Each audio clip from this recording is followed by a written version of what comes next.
이 패턴이 반복될수록 폭식은 더욱더 심해질 수밖에 없고 스스로 통제하지 못하는 사람이라고 자기 자신에게 낙인시키게 됩니다. 매번 반복되는 강박이 지속된다면 안에서는 계속 긴장이 쌓이고 그게 결국 더 많은 폭식의 빈도로 나타날 수밖에 없어요. 이 구조를 먼저 흔들어 놓는 게 장기적으로 보면 여러분들의 폭식의 횟수를 현저히 떨어뜨리는 정말 중요한 방법입니다. 그래서 제가 실제로 폭식에서 멀어지는데 정말 도움이 되었던 구체적인 훈련법 2가지를 지금부터 이야기를 해드릴게요.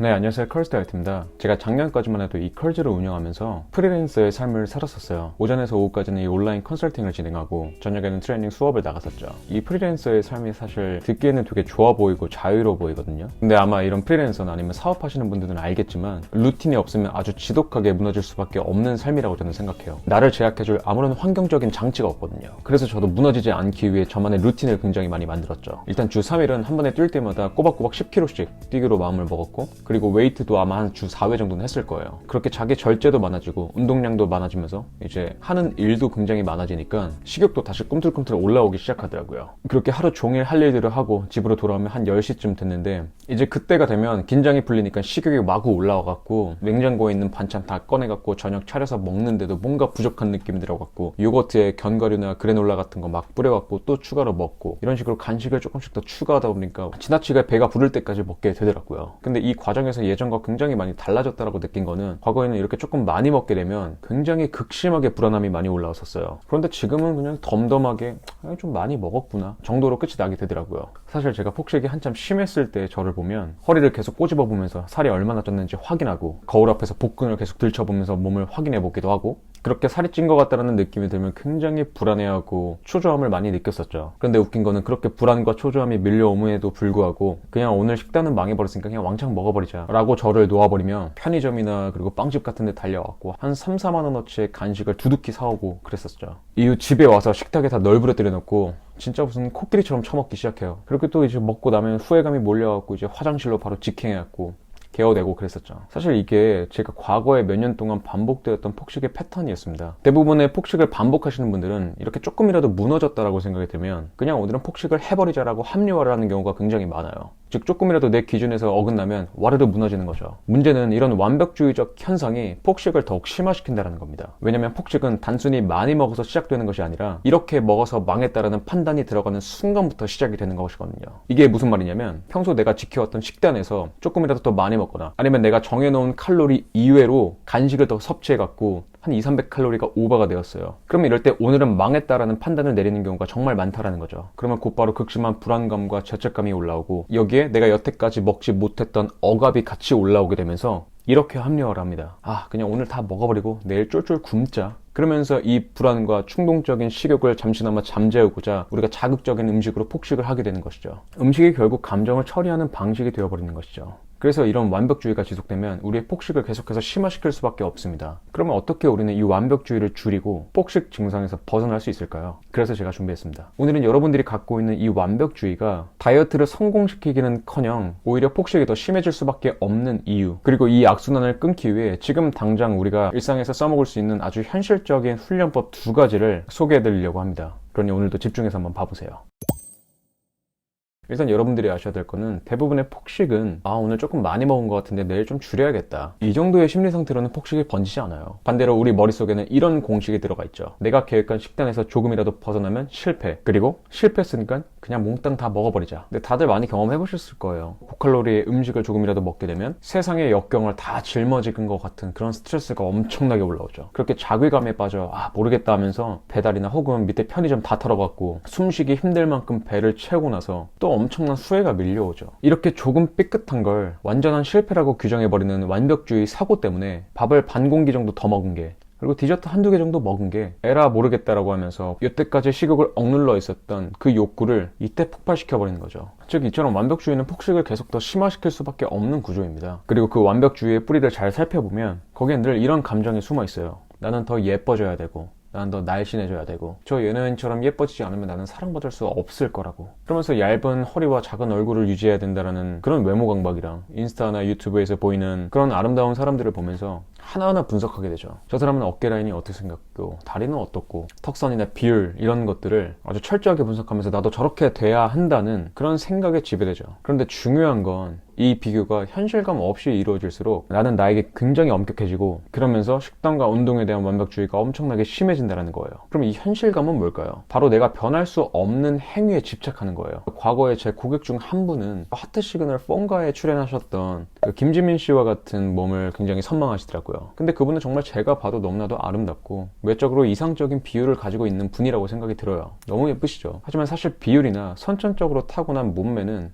우리가 아무리 운동을 하고 식단 관리를 하더라도 그 사람과 같은 모습으로 바뀌기에는 분명 한계가 있어요. 타고난 골격이나 비율, 지방이 붙는 위치는 노력으로 어느 정도 보완은 할 수 있어도 자연스럽게 복제할 수 있는 영역은 아니잖아요. 운동으로 팔뚝살만 빼고 혹은 없던 부위는 빠지지 않게 만들고, 이렇게 몸을 정교하게 조각하는 비법은 어디에도 있지 않아요. 그런데도 우리는 어쩌면 끝까지 닿을 수 없는 선망의 대상을 나의 기준점으로 삼아버린 채 점점 더 무리한 다이어트를 반복하고 있을지도 모른다고 생각이 드네요. 그러다 디저트 안 먹기로 했는데 한 입이라도 되는 순간 또 완벽주의가 발동돼갖고 망했다 오늘도 라는 생각과 함께 그 자리에 있는 모든 것들을 다 먹어치워버리죠. 이 패턴이 반복될수록 폭식은 더욱더 심해질 수밖에 없고, 스스로 통제하지 못하는 사람이라고 자기 자신에게 낙인시키게 됩니다. 결국 우리는 내가 진짜 바뀔 수 있는 것과 아무리 애써도 바꿀 수 없는 것을 구분하지 못한 채 닿을 수 없는 기준을 향해 무리하게 가다 보니까 계속해서 더 망가질 수밖에 없는 거죠. 근데 저 역시도 이런 허상을 쫓던 제 시절이 있었었는데, 제가 좀 어렸을 때 일이었어요. 한 15년 전쯤에 그 당시에 굉장히 유행했던 누디진이나 아페세,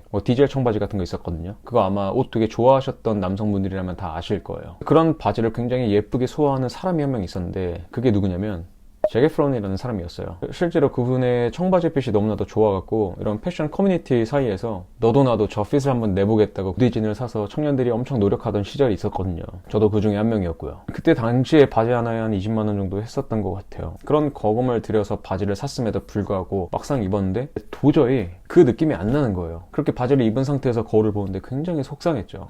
왜 나는 저런 핏이 안 나오지? 살을 더 빼야 되나? 뭐 어떤 시술을 받아야 되는 건가? 그래서 그 핏을 만들기 위해서 다이어트도 더 열심히 해보기도 하고, 다양한 바지들을 한 수백만 원 어치를 사면서 계속 비교를 해봤던 것 같아요. 근데 어느 순간부터는 현타를 굉장히 세게 맞고 인정할 수밖에 없는 시점이 오더라고요. 나는 아무리 해도 저 사람과 같은 핏을 가질 수는 없겠구나. 사실 이건 노력의 문제가 아니라 구조의 문제였어요. 저랑 그 잭 에프론은 근육의 모양도 다르고 뼈의 길이도 다르고 골반, 다리 길이 모두 다 달라요. 아무리 다이어트를 하고 운동을 해서 근육을 만들고 똑같은 바지를 입더라도 저는 그분이 될 수 없었죠. 마치 이런 거죠. 예를 들어서 두부상의 얼굴이 있어요. 근데 아랍상이 되고 싶다고 외적인 모습을 아무리 따라하려고 노력해도 이목구비의 타고난 모양과 크기가 다르기 때문에 그 느낌을 내기가 굉장히 어렵습니다. 물론 따라할 수는 있죠. 의술의 힘을 빌리면요. 그리고 뭐 요즘 화장법도 굉장히 잘 나와 있으니까 뭐 가능하겠죠. 하지만 굉장히 부자연스럽고 어색할 거예요. 어느 정도 결이 비슷한 외모인 상태에서 그런 도움을 받으면 모를까, 완연한 서구적 외모를 선망해서 타고난 두부상에 무리하게 성형을 하면 어떤 느낌으로 변화할지는 뭐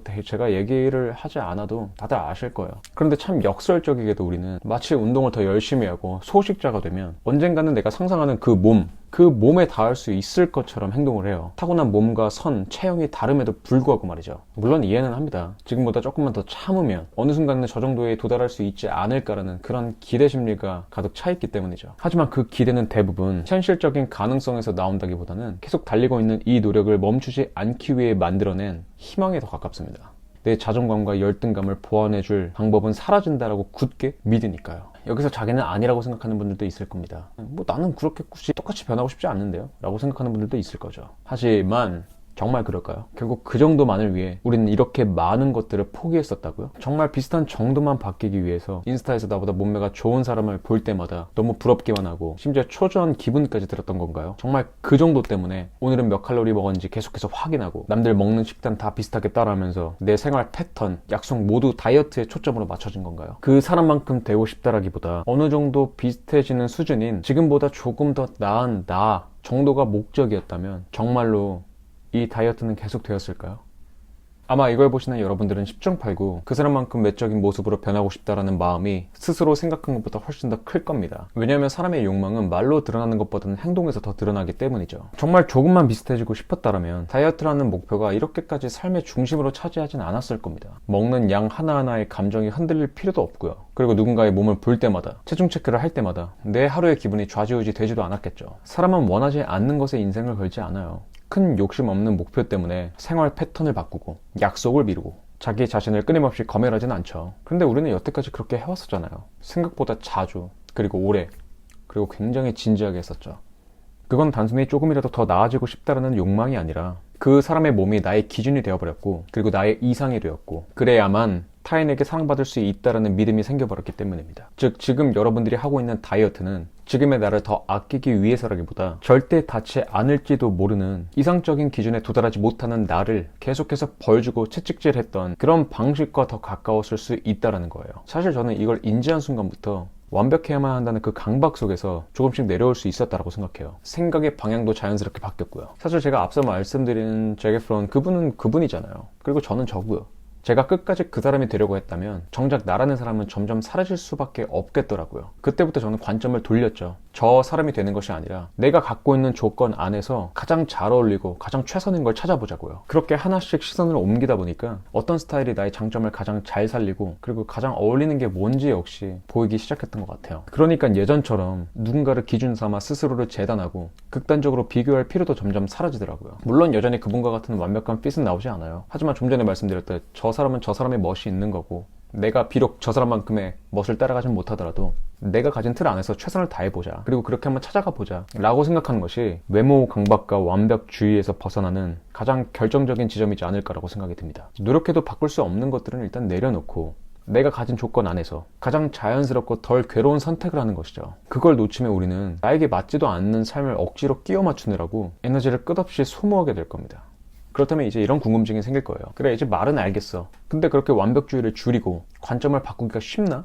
라는 생각이 들 겁니다. 그저 그냥 헐 좋은 말만 늘어놓는다고 생각할 수도 있고요. 그래서 제가 실제로 폭식에서 멀어지는데 정말 도움이 되었던 완벽주의를 내려놓는 구체적인 훈련법 2가지를 지금부터 이야기를 해드릴게요. 첫 번째는 일부러 흐트러지는 나를 만드는 겁니다. 앞서 말씀드렸듯 폭식은 오늘은 완전 다 망해버렸다 라는 생각이 먼저 든 다음에 시작된다고 말씀드렸죠. 저는 이걸 완벽주의적 폭식 패턴이라고 부릅니다. 금기했던 음식을 갑자기 먹어버렸을 때, 혹은 계획한 식단에서 벗어나 버렸다고 생각이 들 때, 내가 정한 칼로리보다 더 많이 먹었다고 생각이 들 때, 이럴 때 그냥 이미 실패했는데 그냥 먹어버리자라고 생각이 드는 거죠. 여기서 완벽주의가 끼어들면 이걸 모두 지켜야 100점이고 이걸 조금이라도 안 지키면 바로 빵점이 돼버리는 거죠. 완벽주의의 심리는 결국 뭐 아니면 도라는 심리가 굉장히 강해요. 그럼 여기서 폭식을 막을 수 있는 실마리가 하나 나타났어요. 그게 뭘까요? 한번 생각해보세요.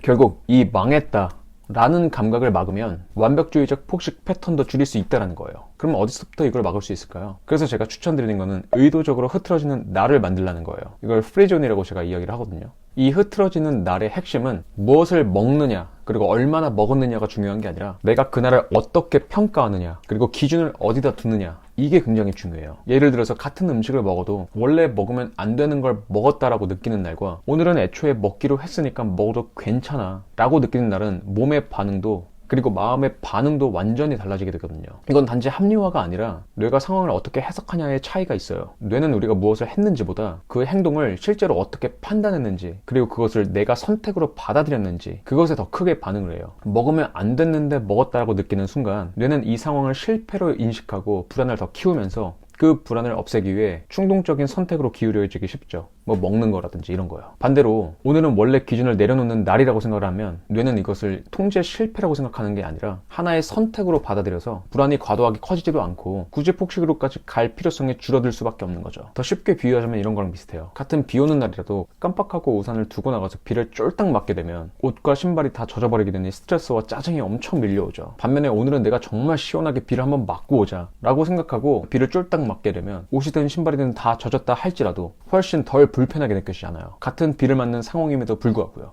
음식도 마찬가지입니다. 실제로 내가 선택했다라는 감각이 많아질수록 감정적 불안은 줄어들고 에라 모르겠다 하면서 폭식하는 빈도가 훨씬 줄어들 수밖에 없게 만들어지죠. 실천 방법은 사실 되게 간단해요. 매일같이 다이어트 식단을 하다가 입이 터지는 분이 있었다면 매주 월수금은 프리존으로 만들어 놓은 뒤 기존에 정해져 있던 식단대로 먹는 것이 아니라 먹고 싶은 음식을 하루에 한두 끼 정도는 끼워 넣는 거죠. 한번 가정을 해볼게요. 평소에 아침은 공복 상태를 유지하고 점심은 회사에서 일반식, 그리고 저녁은 다이어트 도시락으로 이렇게 3끼를 드셨던 분이라면 이 프리존을 만든 날만큼은 저녁을 일반식으로 바꿔주는 것이죠. 혹은 점심, 저녁 모두 다이어트 식사였다면 둘 중 한 끼라도 일반식으로 바꿔주시면 되고요. 혹은 매 끼니마다 섭취하는 칼로리를 매일같이 재셨던 분들은 이 프리존 날만큼은 의도적으로 칼로리 측정을 배제하고 음식을 섭취하는 방식으로 하는 거죠. 처음부터 3일이 두렵다면 뭐 하루 이틀 정도로 잡아놔도 괜찮아요. 그러면서 점차 늘려가면 되는 거니까요. 그렇게 장기적으로는 이 완벽주의를 내려놓기 위해서 매일이 프리존이 될 수 있게 만들어주는 게 목표로 해야 돼요. 결국 이 완벽주의를 내려놓는 것은 강박을 깨는 과정이고, 이 강박들이 소거되어야 지긋지긋한 폭식에서도 벗어날 수 있거든요. 제가 누누이 말씀드렸듯 폭식이 반복되는 과정 속에서는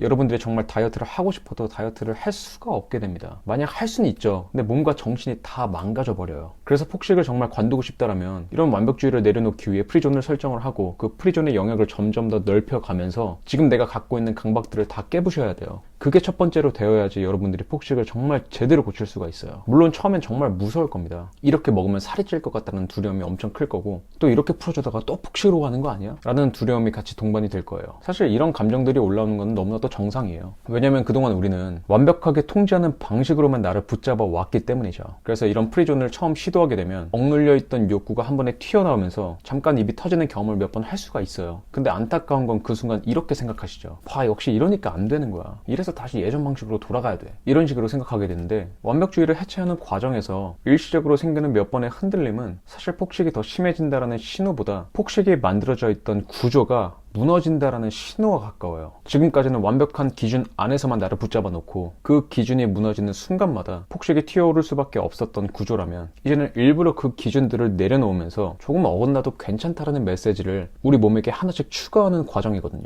생각해보세요, 여러분. 우리가 운동 처음 시작할 때도 되게 비슷해요. 평생 안 쓰던 근육을 갑자기 쓰게 되면 몸은 바로 좋아지기보다는 오히려 근육통은 심하고 몸살과 유사한 형태로 나타나기도 하면서 몸이 무겁고 더 뻐근한 경우가 많죠. 그 순간에는 이렇게 생각할 수도 있어요. 아, 이거 뭔가 더 안 좋아지는 것 같은데 이거 진짜 맞아?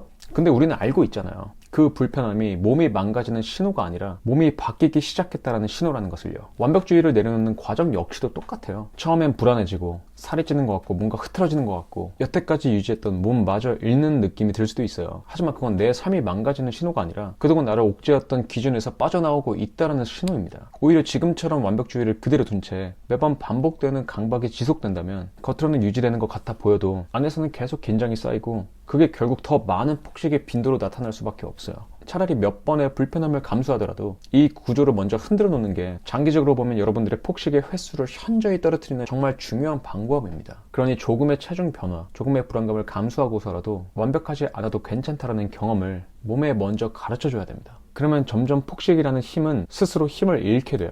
그리고 두 번째는 바뀔 수 있는 것과 바뀔 수 없는 것을 종이로 한번 적어보세요. 이건 굉장히 단순하면서도 좋은 방법인데, 종이를 하나 꺼내서 가운데에 한번 선을 그려보세요. 그리고 왼쪽에는 내가 바꿀 수 있는 것을 적어보시고, 그리고 오른쪽에는 내가 바꿀 수 없는 것을 한번 적어보시는 거죠. 예를 들면 이런 게 있어요. 바뀔 수 없는 곳에 키나 골격 비율, 골반 너비 같은 거 있잖아요. 그렇게 타고난 체형 같은 거는 여러분들이 쉽게 바꿀 수는 없겠죠. 그리고 얼굴의 기본적인 이목구비 구조라든지 이런 것들요. 그리고 바뀔 수 있는 것은 이런 게 있을 수도 있죠. 건강을 해치지 않는 선에서의 식습관을 바꿀 수도 있을 거고, 내 체형에 맞는 옷과 핏, 스타일을 연구할 수 있을 거고, 그리고 이렇게 예뻐지고 싶은 이유는 이성들에게 호감이나 관심을 받고 싶은 마음도 있잖아요. 그럼 이성에게 매력적이게 보일 수 있는 그런 말투나 분위기 연출법들을 조금 더 탐구해 볼 수도 있겠죠. 혹은 화장이나 헤어스타일 같은 것도 더 조율해 볼 수 있고요. 이런 식으로 두 가지를 나눠서 적다 보면 사실 내 노력으로는 크게 바뀌지 않을 수밖에 없는 영역들이 존재해요. 그리고 생각보다 그것을 많이 깨닫게 될 거예요. 그래서 그 차이를 구분하기 시작하는 순간부터 우리는 더 이상 닿을 수 없는 기준에 나를 던지지 않게 되죠. 이건 단순히 체념이 아니라 나의 소중한 에너지를 제대로 쓰는 방법을 배우는 겁니다. 우리의 에너지는 한정적이잖아요. 언제까지 내가 변하지도 않는 것에 계속 목매달고 거기에 모든 것을 쏟아 부어야 됩니까? 그러면서 더 마음만 피폐해지는데, 이건 뇌과학적으로도 통제할 수 없는 영역에 집착할수록 스트레스 반응은 커지고 절제와 이성적인 사고를 할 수 있는 전전두엽의 기능이 쉽게 지쳐버린다고 얘기해요. 그래서 이 연습은 완벽주의를 느슨하게 만들 뿐만 아니라 폭식으로 가던 자동 패턴들을 천천히 약화시키는 마음 근력 운동이라고 보시면 될 것 같아요. 물론 한 번에 바뀌진 않을 겁니다. 하지만 이 근육은 반복할수록 분명 조금씩 계속해서 단단해질 겁니다. 자, 이제 한번 정리해보자. 폭식증에서 벗어나는 근원적인 방법은 다시는 폭식하지 말아야겠다라고 그냥 세게 다짐하는 게 아니라 내가 할 수 있는 것과 할 수 없는 것을 구분하고 바꿀 수 없는 것에 대한 집착을 내려놓고요. 내 조건 안에서 낼 수 있는 최선의 아름다움을 찾는 것이에요. 그리고 그 과정을 위한 훈련법이라고 하면 일부러 완벽하지 않는 나를 만들어 보라고, 흐트러지는 나를 만들어 보라고 말씀드렸죠. 그리고 종이에다가 내가 변할 수 있는 것과 없는 것을 쓰시면서 나를 객관적으로 들여다보는 훈련을 해야 됩니다. 이런 작은 시도들이 하나하나 쌓이다 보면 이 완벽주의는 점점 더 허물어지고 음식 집착 역시 굉장히 많이 줄어들게 됩니다. 그 지점이 바로 여러분들이 계속 문제로 갖고 있는 그 섭식장애에서 조금씩 벗어날 수 있게 되는 출발선이라고 보시면 돼요. 우리는 자꾸 완벽해지면 마음이 편해질 거라고 믿어요. 근데 사실 이 믿음은 생각보다 위험한 착각이에요. 우리는 인간이기 때문에 완벽해질 수 없고, 설령 어떤 목표를 달성한다 하더라도 그 지점에서 삶이 끝나는 게 아니잖아요. 만약 정말 내가 원하는 체중을 찍고 그 상태를 어렵게 유지한다라고 해도 그 다음에 또 다른 불안들이 찾아올 거예요. 남자친구와의 관계의 문제가 될 수도 있고, 커리어적인 문제가 될 수도 있고, 사랑하는 누군가를 잃을 수도 있고, 다양한 문제에 우리는 직면할 수밖에 없게 되죠. 결국 여러분들이 진정으로 원하는 그게 된다 하더라도 거기서 모든 행복이 다 시작되는 게 아니라는 거죠. 오히려 더욱더 불행해질 수도 있어요. 왜냐면 삶의 행복이나 의미는 단순히 몸이나 숫자 하나로 해결되는 문제가 아니라 내 삶을 어떤 기준으로 바라보는 야에서 생기기 때문이에요. 오늘은 내 체중이 얼마나 바뀌었는지, 음식은 얼마나 잘 참았는지, 칼로리는 잘 맞췄는지, 얼마나 이 모든 것들을 완벽하게 지켰는지, 이런 기준으로 하루를 판단한다면 조금만 어긋나도 삶 전체가 실패했다라고 느낄 수밖에 없죠. 반면에 오늘은 내가 다이어트를 얼마나 지켰냐의 기준을 두는 게 아니라 오늘 하루 내가 정말 대단한 결과를 만들어내지 못했다 하더라도 하루에 최선을 다했는지, 사람들과의 관계 속에서 내가 얼마나 솔직했고 불필요하게 나를 깎아내리면서까지 상대에게 맞추려고 하진 않았는지, 그리고 무엇보다 과정 속에서 나를 한 사람으로서 존중을 해줬는지, 이런 기준으로 바라보게 된다면 같은 하루라도 전혀 다른 의미를 갖게 돼요. 이상적인 외모라는 허상을 붙잡고 저 사람처럼 되면 괜찮을 거야, 저 사람처럼만 되면 정말 너무 행복할 거야 라는 생각이 머무르는 동안 우리는 자연스럽게 체중이나 몸, 음식, 칼로리에 계속해서 집착할 수밖에 없어요. 그리고 그렇게 살다 보면 나는 점점 내 삶의 주인이 아니라 타인의 시선을 만족시키기 위한 역할이 되어버려요. 그들에게 너무나도 사랑받고 싶다라는 근원적인 욕구 때문에 여러분들이 다이어트를 시작한 거니까요. 우리가 많은 사람들한테 관심과 인정을 받으면 좋겠지만 우리는 모두를 만족시킬 수는 없어요. 그리고 모두한테 사랑받을 수도 없고요. 심지어 나한테 그렇게 크게 관심 있는 사람들도 생각보다 그렇게 많지는 않답니다. 그런데 여러분, 나한테 이렇게까지 관심도 없는 사람들한테, 그런 사람들에게 마저 그 시선을 만족시키기 위해 내 삶을 잃으면서까지 해야 될까요? 그게 정말 여러분들을 위한 길인가요? 그래서 저는 이렇게 생각해요. 내가 조금 망가져도 괜찮다라고 해줄 수 있을 때, 그리고 그럴 때가 있더라도 하루를 실패로 규정하지 않을 때, 비로소 폭식도 완벽주의도 나를 괴롭힐 힘을 잃을 겁니다. 이제는 여러분들이 자기 자신에게 조금이라도 더 너그러워지는데 작은 계기가 되었으면 좋겠습니다. 남들의 삶이 아니라 내 삶을 살아가기 위해서요.